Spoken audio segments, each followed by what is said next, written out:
Dear students, अपना ammonia वाला topic चल रहा था और अपनों ने अमोनिया की बनाने की विधियाँ, उसकी फिजिकल प्रॉपर्टीज यानी किस प्रकार से वो क्षारीय प्रकृति दिखाता है, उसकी संकरण अवस्था क्या होती है, आकृति क्या होती है, कैसे वो यौगिक बनाता है, उसके बारे में अपनों ने देखा था। अब अमोनिया की कुछ रिएक्शनें आती है कि वो धातुओं के साथ उसको गर्म करने पर या फिर उसकी क्षारीय प्रकृति की कौन सी अभिक्रियाएं हैं उनके बारे में अपने डिस्कस करेंगे। तो फर्स्ट आती है अमोनिया की धातु के साथ अभिक्रिया। तो धातु के साथ अमोनिया अभिक्रिया करके दो प्रकार के प्रोडक्ट बनाता है। एक तो एमाइड बनाता है, दूसरा नाइट्राइड बनाता है। नाइट्राइड वो सिर्फ किसके साथ में, सोडियम और पोटेशियम के साथ में अभिक्रिया करके बनाएगा।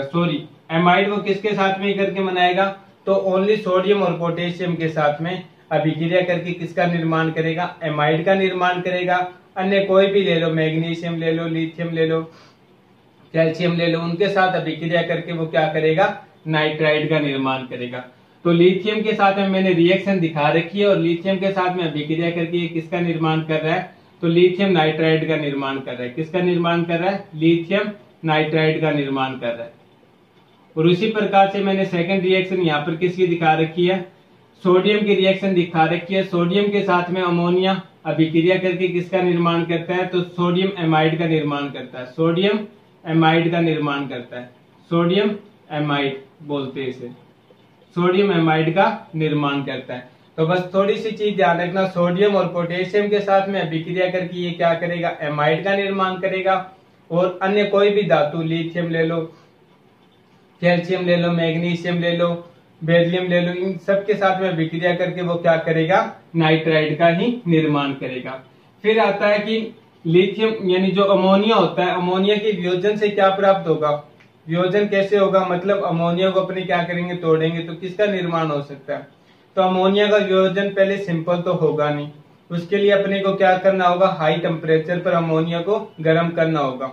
हाई टेम्परेचर के रूप में यहाँ पर मैंने रक्त तप्त ताप लिख रखा है, मतलब इतना ताप कि जैसे अपने लोहे को पिघलाते हैं तो वो एक लाल रंग सा दिखाई देने लग जाता है। इतना हाई टेम्परेचर पर अमोनिया को अपने क्या करेंगे, गर्म करेंगे। तो वो किस में कन्वर्ट हो जाएगा, डाई नाइट्रोजन में और प्लस में हाइड्रोजन में कन्वर्ट हो जाएगा। मतलब अपनों ने अमोनिया का निर्माण किया है जैसे कौन सी विधि से, हैबर विधि से, उसी में वो क्या हो जाएगा, जो उसके क्रियाकारक थे उसमें वो क्या हो जाएगा, कन्वर्ट हो जाएगा।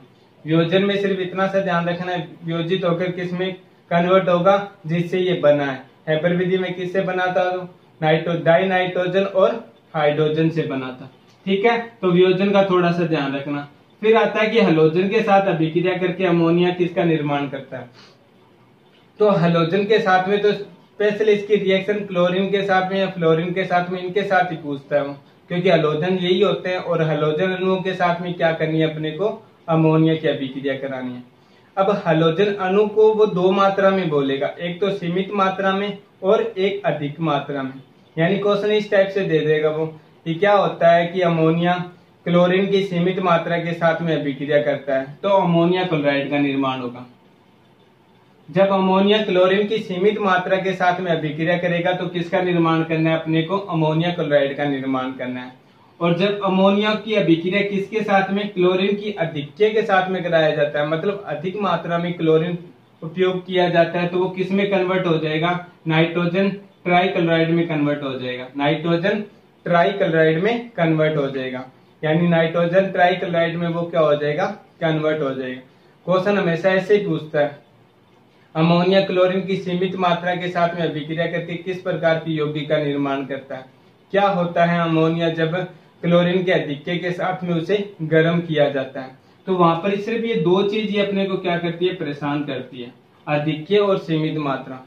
ये दो चीज में डिफरेंस पता चल गया कि सीमित मात्रा ले रहे हैं तो वो अमोनिया क्लोराइड बनाएगा और अधिक मात्रा में यूज कर रहे हैं तो किसका यूज करेगा, नाइट्रोजन ट्राइक्लोराइड का निर्माण करेगा। यहाँ पर क्लोरीन अणु न देकर वो आपको हैलोजन अणु भी बोल देता है कि क्या होता है कि अमोनिया हैलोजन अणु की सीमित मात्रा के साथ में अभिक्रिया करता है, या फिर क्या होता है जब अमोनिया हैलोजन की सीमित मात्रा के साथ में अभिक्रिया करता है या उसे गर्म किया जाता है। तो ये सीमित वर्ड और अधिक मात्रा वाला वर्ड दोनों अपने को माइंड में रखना है। सीमित में वो किसका निर्माण करेगा, ट्राई यानी अमोनिया क्लोराइड का निर्माण करेगा। अगर फ्लोरीन है तो अमोनिया क्लोराइड बोल देंगे। उसी प्रकार से अधिक मात्रा में यूज करेंगे तो किसका निर्माण करेगा, नाइट्रोजन ट्राई क्लोराइड का निर्माण करेगा। ये थोड़ा सा ध्यान में रखना। फिर अपनों ने कल रिएक्शनें देखी थी, अमोनिया की क्षारीय प्रभाव वाली रिएक्शनें कौन कौन सी होती है। तो अपनों को पता था कि अमोनिया के पास क्या होता है, नाइट्रोजन होता है, नाइट्रोजन पर एकाकी इलेक्ट्रॉन युग्म प्रेजेंट होता है। तो वो H+ आयन को ग्रहण करके किसका निर्माण करता है, अमोनिया आयन का निर्माण करता है। अमोनिया आयन का निर्माण करता है, अमोनिया आयन का निर्माण करता है। और ये अमोनिया आयन का बनना क्या दिखाता है कि अमोनिया की कौन सी प्रकृति है, क्षारीय प्रकृति है। दूसरी अपनी कह सकते हैं कि अमोनिया जल के साथ अभिक्रिया करके क्या करता है, OH आयन का निष्कासन करता है। तो वो भी कौन सी प्रकृति दिखाती है, अमोनिया की क्षारीय प्रकृति को दिखाता है। फिर अपनों ने देखा था कि अमोनिया अम्लों के साथ में अभिक्रिया करके क्या करता है, लवण का निर्माण करता है। यहाँ पर अमोनिया क्लोराइड बना है वो क्या है, लवण है। तो अपने को पता है कि जब क्षार और अम्ल आपस में अभिक्रिया करेंगे तो तभी क्या होगा, लवण का निर्माण होगा। और उस अभिक्रिया को अपने क्या बोलते थे, उदासीनीकरण अभिक्रिया बोलते थे। तो यहाँ पर अम्ल तो अपनों ने हाइड्रोक्लोरिक अम्ल यूज कर लिया, लेकिन उसके साथ में जो यौगिक है वो कौन सा होगा, फिर क्षार ही होगा। तो लवण बन रहा है तो मतलब इसके साथ में जो अमोनिया यूज किया उसकी प्रकृति कौन सी होगी, क्षारीय प्रकृति की होगी। तो ये ध्यान रखना, ये सारी रिएक्शन उसकी क्या है, अमोनिया की क्षारीय प्रकृति को दिखाता है। फिर लास्ट में अपने एक और रिएक्शन दिखा सकते हैं कि अमोनिया क्या करता है, एसिटिक अम्ल के साथ अभिक्रिया करके अमोनिया एसीटेट का निर्माण करता है, जो भी क्या होता है, एक लवण होता है। कौन सा लवण होता है, तो ये दुर्बल अम्ल और दुर्बल क्षार से बना हुआ लवण होता है। अपनों ने देखा था 11वीं क्लास के अंदर, दुर्बल अम्ल दुर्बल क्षार से बनकर जो लवण बनता है, प्रबल अम्ल और दुर्बल क्षार से मिलकर जो लवण बनता है वो अम्लीय होता है। ये सारी चीजें अपनों ने देखी थी। तो ये सारी रिएक्शनें अमोनिया की क्षारीय प्रकृति को दिखाता है। एग्जाम में पूछ ले कि अमोनिया की क्षारीय प्रकृति को दिखाने वाली कोई दो रिएक्शनें लिखे, तो इनमें से कोई भी दो रिएक्शनें लिख सकते हो। जल के साथ अभिक्रिया करके OH आयन का निष्कासन करना, उसकी कौन सी प्रकृति दिखा रहा है, क्षारीय प्रकृति दिखा रहा है। हाइड्रोक्लोरिक अम्ल के साथ में अमोनिया क्लोराइड के लवण का निर्माण करना कौन सी प्रकृति दिखा रहा है, क्षारीय प्रकृति दिखा रहा है। एसिटिक अम्ल के साथ में अमोनिया की अभिक्रिया कराने पर किसका निर्माण होना, अमोनिया एसीटेट का निर्माण होना, कौन सी अभिक्रिया दिखा रहा है, क्षारीय प्रकृति दिखा रहा है। और इसके पास में एकाकी इलेक्ट्रॉन युग्म प्रेजेंट है। एकाकी इलेक्ट्रॉन युग्म प्रेजेंट होने के कारण ये लुईस क्षार की तरह व्यवहार करता है। तो ये थोड़ी सी उसकी रिएक्शन थी। फिर कल अपनों ने एक चीज बताई थी मैंने आपको कि अमोनिया होता है वो क्या करता है, जैसे कॉपर के जलीय विलयन या सिल्वर के जलीय विलयन या फिर कैडमियम के जलीय विलयन के साथ में अभिक्रिया करके एक संकुल प्रकार की यौगिकों का निर्माण करता है। यह आपको बोला था। यहाँ पर ये कॉपर +2, Ag+2, कैडमियम +2, ये दो वर्ड मैंने लिख के दिखा रखे हैं। यहाँ पर वो ऐसे भी दे सकता है आपको कि कॉपर सल्फेट के साथ में अभिक्रिया करके अमोनिया किसका निर्माण करता है, तो रिएक्शन सेम ही होगी। वो किसका निर्माण करेगा, संकुल यौगिकों का ही निर्माण करेगा। कॉपर सल्फेट को अगर अपने आयनों में तोड़ते हैं तो ये कैसे टूटेगा, कॉपर 2+ और SO4-। मैंने यहाँ पर डायरेक्ट कॉपर +2 लिख रखा है, तो ये थोड़ा सा ध्यान में रखना। तो ये कॉपर +2, Ag+2, कैडमियम +2, ये सब क्या जलीय विलयन है।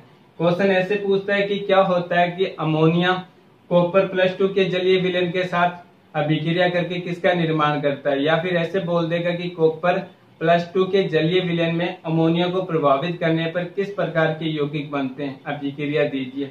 तो कॉपर के जलीय विलयन में जब अमोनिया को प्रभावित किया जाता है तो किसका निर्माण होता है, संकुल यौगिक का निर्माण होता है। और इस संकुल यौगिक का नाम क्या होगा, तो 4 लगे हुए हैं, तो tetra amine copper second ion बोल देंगे इसे।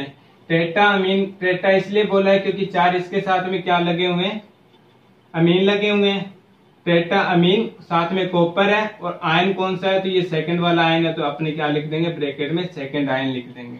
उसी प्रकार से ये सिल्वर के साथ में अभिक्रिया करके क्या करेगा, डाई अमीन सिल्वर फर्स्ट आयन का निर्माण कर लेगा। फिर उसी प्रकार से कैडमियम के साथ में अभिक्रिया करके क्या करेगा, ये tetra amine cadmium second ion का क्या कर लेगा, निर्माण कर लेगा। ये सारी रिएक्शन आपको कल भी बताई थी, ये थोड़ा सा ध्यान रखना क्योंकि क्वेश्चन आपको इसी टाइप से पूछे जाएंगे और वहां पर आपके माइंड में ये शब्द नहीं आएंगे कि कॉपर +2 दे रखा है तो ये किस प्रकार की यौगिक बनाएगा। तो ये थोड़े से कंफ्यूज करने वाले वर्ड है, तो ये थोड़े से बार बार इसे रिपीट करते जाओ कि कॉपर +2, Ag+ और कैडमियम +2 ये सभी क्या आयन है, कौन से संक्रमण धातु वाले आयन है, और संक्रमण धातु के साथ में अमोनिया अभिक्रिया करके कौन से यौगिक बनाता है। तो एक टाइप से जटिल यौगिकों का निर्माण करता है, या फिर इसे क्या बोल सकते हैं, संकुल यौगिकों का निर्माण करता है। यह अमोनिया की सारी रिएक्शनें थी। उसके बाद में आता है कि अमोनिया का यूज कहाँ पर किया जाता है। तो अमोनिया का फर्स्ट यूज तो किया जाता है यूरिया निर्माण में, यूरिया के निर्माण में, DAP, अमोनिया नाइट्रेट, इनके निर्माण में किया जाता है। ये सभी होते क्या है, तो ये सभी उर्वरक होते हैं खेतों में जो यूज की जाती है मिट्टी की उर्वरक क्षमता को बढ़ाने के लिए, उर्वरक क्षमता को बढ़ाने के लिए जो उर्वरक यूज की जाती है। DAP का फुल फॉर्म होता है DAP, di phosphate, di ammonia phosphate बोलते हैं इसे, डाई अमोनिया फास्फेट इसे क्या बोलते हैं, इसका नाम होता है डाई अमोनिया फास्फेट होता है। डी से डाई, ए से अमोनिया, टी से फास्फेट। अगर फॉर्मूला पूछे तो इसका फॉर्मूला होता है NH4 की 2HPO4। ये क्या होता है, इसका फॉर्मूला होता है di nitrogen, di ammonia phosphate इसे क्या बोलते हैं, DAP का फुल फॉर्म होता है। एक प्रकार से ये होती क्या है, उर्वरक होती है। कहाँ यूज की जाती है, तो खेतों में यूज की जाती है। यूरिया का फॉर्मूला अपने को पता है, यूरिया का फॉर्मूला क्या होता है, NH2CO NH2, ये यूरिया का फॉर्मूला होता है। यूरिया हो गई, डाई अमोनिया फास्फेट हो गई और अमोनिया नाइट्रेट हो गई, ये सभी क्या है, खेतों में उर्वरक के रूप में यूज किए जाते हैं। तो ये थोड़ा सा फर्स्ट इनका यूज हो जाएगा उर्वरक के निर्माण में। सेकंड आता है TNT के निर्माण में। TNT क्या होता है, तो TNT का मतलब होता है ट्राई नाइट्रोजन टॉलुइन बोलते हैं इसे, CH3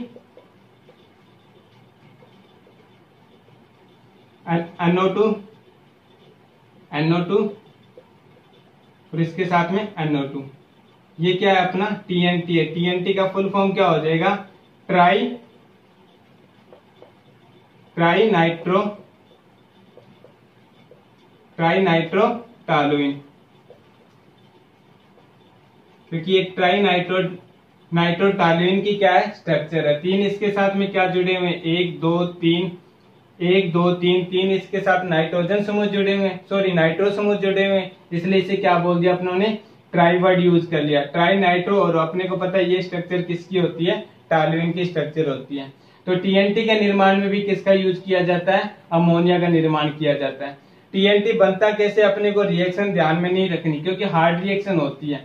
टॉलुइन की अभिक्रिया करवाई जाती है किसके साथ में, तो टॉलुइन की अभिक्रिया करवाई जाती है, सिंपल सा ध्यान में रखना, एक तो नाइट्रिक अम्ल होता है, प्लस में होता है सल्फ्यूरिक अम्ल, प्लस में सल्फ्यूरिक अम्ल यूज किया जाता है। इसके साथ में रिएक्शन करके किसका निर्माण होता है, तो TNT का निर्माण होता है, ट्राई नाइट्रो टॉलुइन का निर्माण होता है। अब आप कहोगे कि सर यहाँ पर तो आपने अमोनिया यूज ही नहीं किया, लेकिन जो अमोनिया यूज नहीं किया, लेकिन जो ये नाइट्रिक अम्ल यूज किया है, ये नाइट्रिक अम्ल किससे बनता है, अमोनिया से बनता है। तो अमोनिया से नाइट्रिक अम्ल बनने के कारण TNT के निर्माण में कौन उपयोगी होता है, तो अमोनिया उपयोगी होता है। तो ये थोड़ा सा ध्यान रखना, ठीक है। TNT की फुल फॉर्म ध्यान में रखना, TNT को बोलते क्या है, ट्राई नाइट्रो टॉलुइन बोलते हैं, ट्राई नाइट्रो टॉलुइन बोलते हैं, ठीक है। उसके बाद में आता है एमेटोल नामक विस्फोटक पदार्थ बनाने में, एमेटोल नामक विस्फोटक पदार्थ बनाने में। एमेटोल नामक विस्फोटक पदार्थ कैसे बनता है, तो एक प्रकार से ये विस्फोटक पदार्थ होता है जो कहाँ पर यूज किया जाता है, ज्यादातर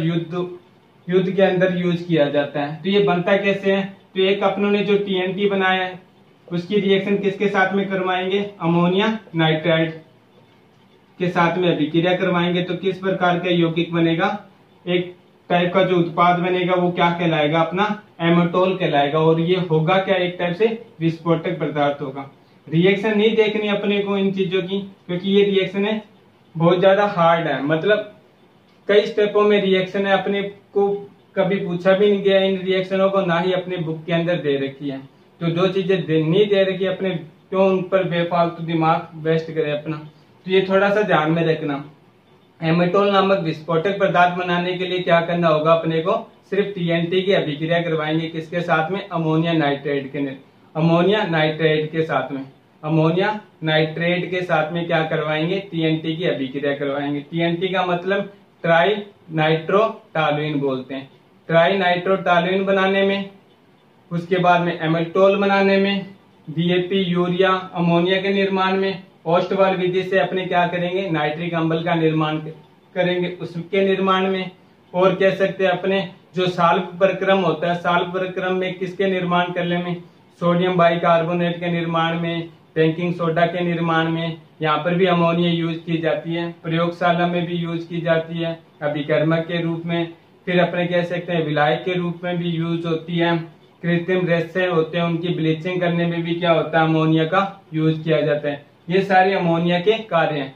जो इम्पोर्टेंट थे वो आपको यहाँ पर लिख के बता दिया है। डीएपी यूरिया अमोनिया नाइट्रेट ये सारी क्या होती है, उर्वरक होती है जो खेतों में उर्वरक के रूप में यूज की जाती है। टीएनटी का निर्माण मतलब टीएनटी कहाँ पर यूज किया जाता है, एमेटोल नामक विस्फोटक पदार्थ बनाने के लिए जो टीएनटी बनेगा वो टीएनटी किससे बनता है, अमोनिया से बनता है।